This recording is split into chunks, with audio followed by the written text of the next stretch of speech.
I'm working on closets. Been in the house almost a year. Wouldn't it be nice to have more closets? So there's the linen closet, sheetrocked. I started taping. The master closet is sheetrocked. I haven't done any taping yet. And then let's look at the closet in my office. And here's the closet in my office. No sheetrock yet, but that's what's getting done today. When Pop Pop demoed this, he found that beer bottle on the left. So in the interest of tradition, I'm leaving my own beer can. So yeah, we'll get the sheetrock up and who knows what's next. So these pieces of sheetrock for the rear wall, they're too long to fit in as a solid piece. There's just no shimmying it in there.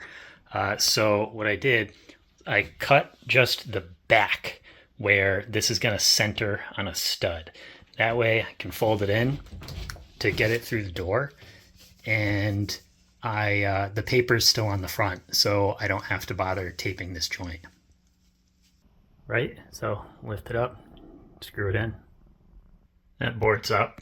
So for purposes of screwing it in, this is where I made the cut on the back. I treated it like two totally separate pieces, so we got a screw on either side, because really the sheetrock is totally broken. Again, it's just being held together, or it was just being held together by the paper.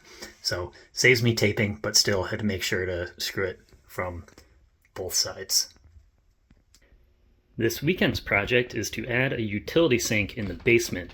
So that sink over there just got delivered. It is not hooked up to anything. It's brand new. So there's already a drain roughed in. The ABS, the black pipe back there. Drain that I figure was meant for a sink. So we'll get this hooked up to that. There's also the drain rough in for a toilet. So, at some point they thought they were putting a bathroom in here. I think the plans changed after the foundation was poured. It's this wall right here. That wall is the stairs. The stairs go up there, and that wall's kind of in our way. But it's not supporting anything, so I'm gonna remove, let's see, that stud, this stud. We'll get the wall opened up out here. So that, yeah, sink's happening this weekend, and then somewhere down the line, get a toilet in there. So I'll have to run new water lines for the sink. While I'm at it, I'll run everything I need for the toilet. So get that done. I'm also, oh geez, here the dog's running over my head upstairs. Okay, gotta move the washer dryer to the right a bit. Give me a little more room, because I think far in the future, where the dryer is, that'll be a shower stall. Future stuff. So get those appliances moved over to the right as much as I can. And yeah, this should be fun.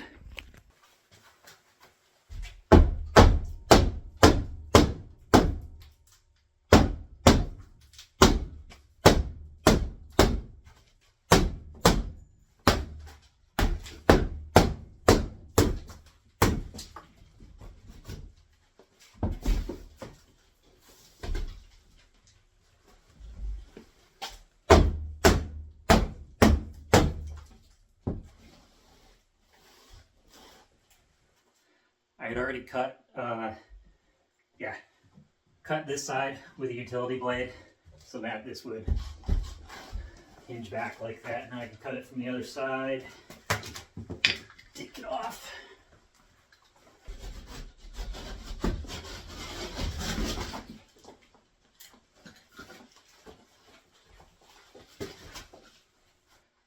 Okay, let's get the reciprocating saw. I think that's what I'll use. Cut this here. Take those studs out. Okay, now it won't be terribly awkward to get to a toilet in the corner over there. Next step, I'm gonna work on the waste pipe over there so I can move the appliances over to the right. Want some advice? Don't repair waste pipe with electrical tape and masking tape. What the heck? That's what someone did. Okay, cut it. Got it somewhere around here. It's immediately going to start to smell because this goes directly to the septic. So I got a bag to tape over it while we do the rest of the work. Let's see.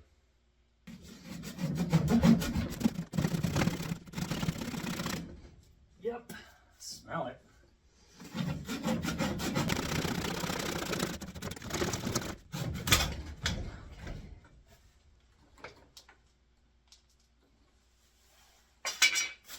Ooh. Wow, that's rough. Okay, get this on there quick. Jeez. Okay, now I'm going to cement together the new P-trap before putting it on here. So I'll get the P-trap assembled. P-trap is what's going to hold the water, stop the smell from coming up into the basement. And so I'll get that assembled so I can just drop it right on there, put some water in it, stop it from smelling. Really, I should have had this ready before cutting the waste pipe, but oh well, here we go.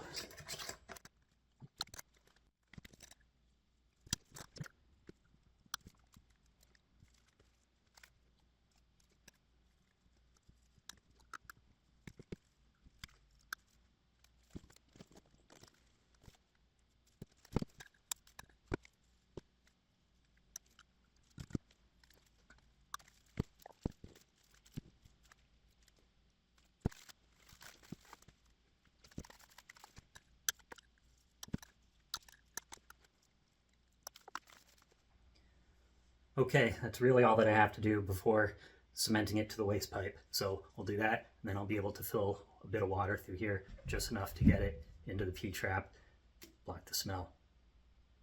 All the new drainage pipe is in. So this one will be for the washer hose. This will be for the dehumidifier to drain into. This is the only connection I didn't cement yet because I'm not sure I need it. Might be able to just put the hose right there. So that's all set, glued, or cemented rather, cured. We can move everything to the right.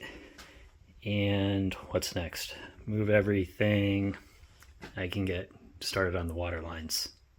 Oh, I have definitely said in the past not to cement PVC to ABS. Generally you shouldn't, but you can see that I did it here. When you do that, for one, you have to use special cement. What does it say there? ABS to PVC, because you're cementing different materials. Also, it says on there it has to be 6-inch or smaller diameter pipe. It also can't be pressurized. So this is waste pipe, drain pipe. It's not pressurized. Water's just going down it. But it's not a feed line. If it was a pressurized water line feeding something, you definitely couldn't do this. Also, this is never going to be walled over. Should it fail, should the seal fail, I'll know it because I'll be able to see it. Not like in the bathroom upstairs where there was ABS to PVC and it was totally walled over. You wouldn't know it if there was an issue. I went with PVC. So back in the day, my first house, everything at Home Depot, they had a row of PVC, a row of ABS. Now Home Depot, Lowe's just carries PVC. And PVC, well, it's cheaper, it's more readily available, and like I said, I didn't really need to stick with ABS here because of it's just a drain and it's exposed. So there we are. About to get started priming the walls in the closet in my office. Prime, paint, check in when it's done. All done. Cool. Got it painted, got the shelf in and all that, just like the other one. So shelf, I'm not worrying about staining it, finishing it yet. It's whatever, it's functional. Now the piece of wood I used for that shelf, that was part of there was this big like base cabinet in the basement when we bought the house. It was beat up, so I took it apart, saved most of the wood. Some of the parts of the wood were really good, so I was able to reuse that, which is nice, and keep part of the original house, I guess. Whatever. Anyway, another usable closet. Oh, one other thing. I had added a outlet in here specifically just so I could hide away the what do you call these? Like the sync modules for some of my smart devices. So the blink for the cameras, and then this is a Govee. That's for water sensors. So I've got water sensors, one under the or behind the clothes washer, one next to the boiler, and then under each sink. Just, you know, so if anything leaks, I'll get an alert, I'll get a text, I'll get all sorts of things. Just peace of mind. But figured no need having those things using up like an outlet that's just out in the living room or something. Tuck those away in a closet. All the new copper is soldered on there, all the way to the toilet. So no action shots of that. There was far too much cursing. Took a little longer than hoped. Always does with plumbing. So now I need to attach the 5 valves, screw those in, 2 for the washer, 2 for the sink, 1 for the toilet.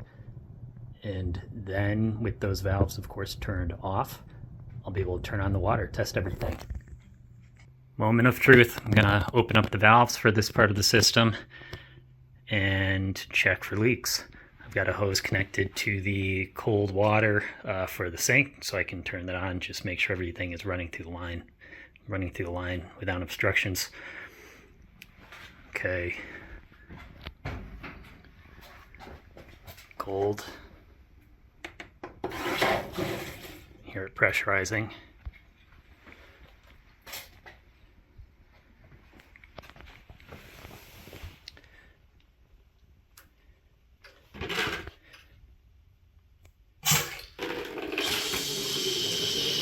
Cool. All right. Cold is good. Hot.